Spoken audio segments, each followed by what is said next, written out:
Hi, and welcome. You're listening to the X22 Report. My name is David. This is episode 944A, and today's date is April 13th, 2016, and the title of the episode is Bankers and Finance Ministers Around the World Are Attending Emergency Meetings in D.C. Let's get right into the economic collapse financial news. Now, today we see the U.S. government central bankers with the high-frequency traders, the plunge protection team. They were able to push the market up. Now, of course, we had the market down. It's been bouncing around. But very interestingly, we see gold being suppressed once again. It reached a certain point. Now they have to push it down. And if you notice, each time it's getting higher and higher, and the suppression is getting smaller and smaller because they are losing control of what is going on. And when we look at all these economic indicators and we string them all together, we are starting to see this picture of a total collapse right in front of us. And things are not getting better, they're getting worse. And as time goes on, more of these indicators are going to show us that we are almost there. And just from that emergency meeting with Yellen, Obama, we see that something is wrong. Something is going on. And this should signal everyone to say, I wonder why they needed this at this point. What are they discussing? And I'm not talking about what they put out in the corporate media, because that's not really what they discussed. But we can look at it, we can dissect it, and we can see that, they must be talking about the economy and how to keep it looking like everything is fine. Because the real economic indicators around the world, in the U.S., are declining a lot faster than they can manipulate the bubbles, the stock market, the statistical information. And they're very worried about this point. And as we continually look at these economic indicators, we see that everything is moving faster and faster. Yesterday we talked about used cars, pre-owned vehicles, and their inventories, they have hit record highs. And what this does is it forces dealers to lower their prices, which dents into the new car prices. And what we're seeing right now is a sales slowdown. And at this point, auto manufacturers, guess what? They're not going to be producing as many automobiles. And this is a compound effect. So right now we see used car prices are plunging at a similar pace to 2008. Inventories right now are extremely high in new cars, and household spending on new motor vehicles has flattened out and starting to decline at this point. And from all of this, we see that auto manufacturing, this is starting to decline. And growth in auto output has accounted for about 40% of the increase in manufacturing production since January of 2012. So if we start removing this, we see that manufacturing is absolutely worse than we ever thought. Now remember, they're able to control certain aspects of the economy. They can hold homes off of off the market.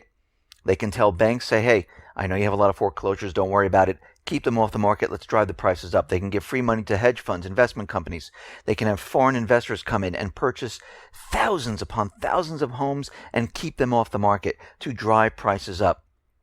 They can say, okay, we're accepting subprime people that don't have credit. If you have a heartbeat, we're going to give you a house. We're going to give you an automobile. We're going to do whatever we possibly can to pump the debt bubbles up. And this is what they've been doing. The thing they can't really control is how people are spending their money, how they're able to go out there and use their funds to purchase retail. That is a problem for them. And it shows up in retail because we see a lot of stores are closing. We see a lot of people saying, I just don't have that extra money. I can't go out and purchase goods. We see that Bank of America, their credit and debit card spending, which we talked about before, reveal that sales are notably weaker. And we see from Johnson Redbook, they reported a 2.8% plunge in same-store sales. This is the worst start to an April since 2005. So what we're seeing right now is U.S. retail sales fell last month because Americans, they just don't have the money. They also cut back on their car purchases. Sales at retail stores and restaurants fell by 0.3% in March. Spending at restaurants and bars fell by 0.8%. So what we're seeing right now is people are saying, you know something? I lost my job. I can't find a job. I just don't have the funds. And it's showing up in different parts. Now, this makes the U.S. government central bankers very, very worried about what's really going on here. But we see a lot more indicators showing us that everything is declining. Business inventory to sales ratio pushes to new deeply recessionary cycles. They're at 1.41. We are very close to what happened back in 2008. We're at 1.41 now. Back in 2008, we hit around 1.47. So we are almost there. And you know what happened once we reached that high? Everything fell apart, and it was a straight line down all the way down to 1.25. It completely crashed. Now, we see the Baltic Dry Index. We are in the middle of this dead cat bounce like we're seeing in the market. And everyone's saying, see, everything is fine. But really think about this. We were at a low where we were down in the 4s and the 300s of the Baltic Dry Index. I mean, the lowest we have ever seen since the Baltic Dry Index was started way back like in 85, around that time period. And we have it at 555 right now. And of course, the corporate media is out there saying, oh, look, everything's fine once again. So we went to the lowest that we've ever seen. And the Baltic Dry Index is up to 555, which is at all-time historical lows going back to 1985. We didn't go anywhere. Nothing's improved. We're still at historic lows. This is not where the recovery is supposed to be. And we've seen this historical pattern before. This is nothing new. We've seen the Baltic Dry Index rise up and then make newer lows. And this is what we're seeing once again. Because what's happening in China, the manufacturing and everything else, they're not really producing. And there might be a little bit of a surge right now, but what we're going to see is this whole thing completely fall apart. Now, we have received terrible news. Retail is down. Auto sales are down. Used car prices are down. Inventories are rising. Manufacturing is down. And we know the Atlanta Fed came out with their GDP at 0.1%. Well, it looks like someone must have tapped them on the shoulder or did something, because with all this bad economic data, they decided, you know what, we're going to change it around and we're going to say it's only going down to 0.3% now. We're going to revise it. So that's strange. The IMF is telling us that the global economy is slowing down. We're heading towards stagnation. We're getting all these economic indicators showing us that things are really rapidly falling apart. Where there are more layoffs of companies. Thousands, tens of thousands of people losing their jobs. People can't find their jobs. Manufacturing is destroyed here in the United States. And they're trying to convince us that everything is fine. And we know at this point that the economic illusion, the statistical numbers that they're throwing at us, they don't make sense. We know that things are rapidly falling apart. And all the facts, yes, you can make things up. You can pretend that things aren't happening. But these are all facts. Facts are showing us that the entire economy is going in a direction which it's going to end up collapsing. Now, we understand that the U.S. government central bankers, they can bail out or bail in automobiles, the loan department. They can do something with the derivative market, which they've done already using legislation. We know that they can come to the rescue of the banks through bail-ins. We know that the housing market, the U.S. guarantees the loans. They're having a problem with the student loan market. I mean, we know that's up to about $1 trillion or so. And students can't write that off. They're stuck with it. Yes, they can modify the loans, but there's no way for the government to get in there and to bail that out. Actually, it really goes down to the taxpayer bailing it out. So they started out with broke lawyers. If you can't find a job and you're going for the bar exam and you just can't pay back your loan because there's no jobs out there, guess what? You get some student loan debt relief. Then they moved on to the students who have disabilities. And everyone says, oh, yes, they have disabilities. They should be able to write off their loans. And what the government usually does is they start off with a certain group of people, like taxes. They start off with the rich, and then they come down to the middle class, and they come down to the poor. And this is what we're seeing right now. So what they're trying to do is continually throw in all different groups.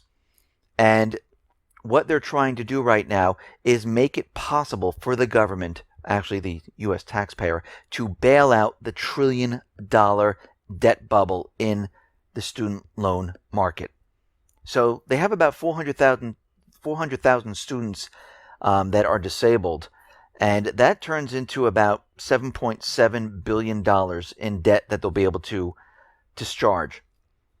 And we can see already that they're going to continually move down to different groups and get this done, because this is the only area right now where they don't have the ability to step in, and this is a bubble getting ready to pop. Now, the FDIC, they issued a new report from a study they made regarding the ability of major U.S. banks to deal with a systematic financial collapse.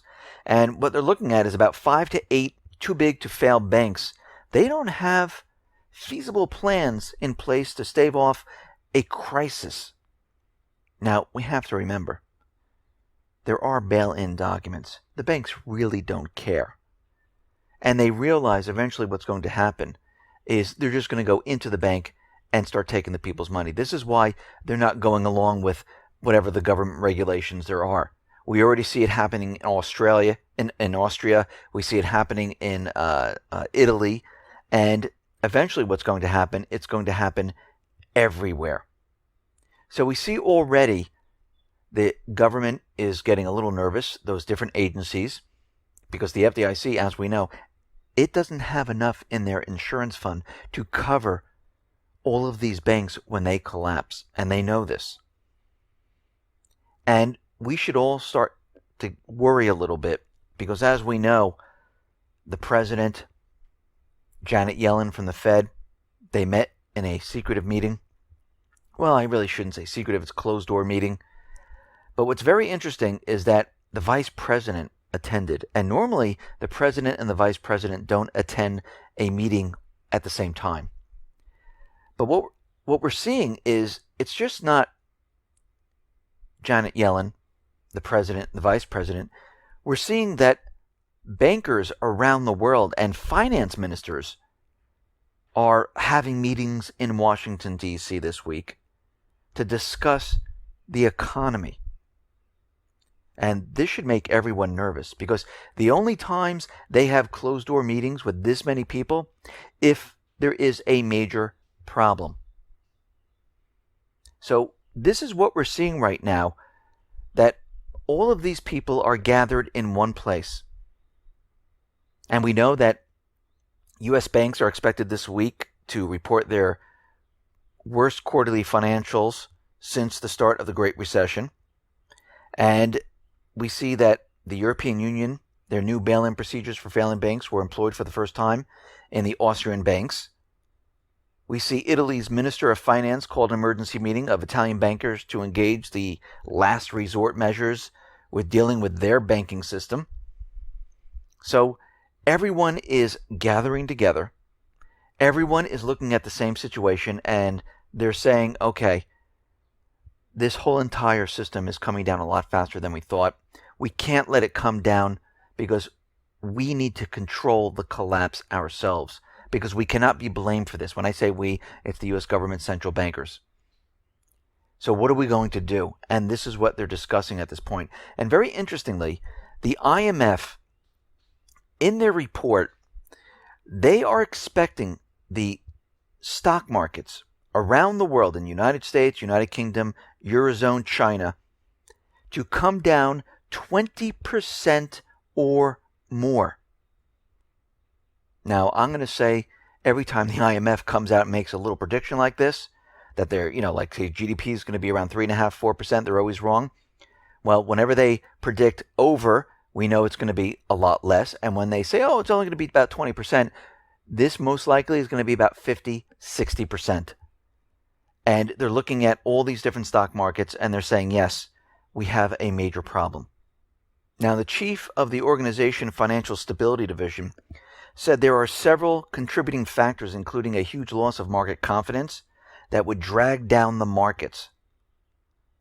And they already said that we're seeing weaker growth. We're heading towards stagnation. And now they're saying that the markets are going to drop dramatically. Now, of course, they're not plastering this all over the corporate media here in the United States because they want the illusion alive that everything is fine. But what's going to happen in the next couple of months, we're going to start to see things really rip apart and collapse right in front of our eyes. Listen, everyone, thanks a lot for listening. Be well, be safe, and especially be prepared. Thanks a lot.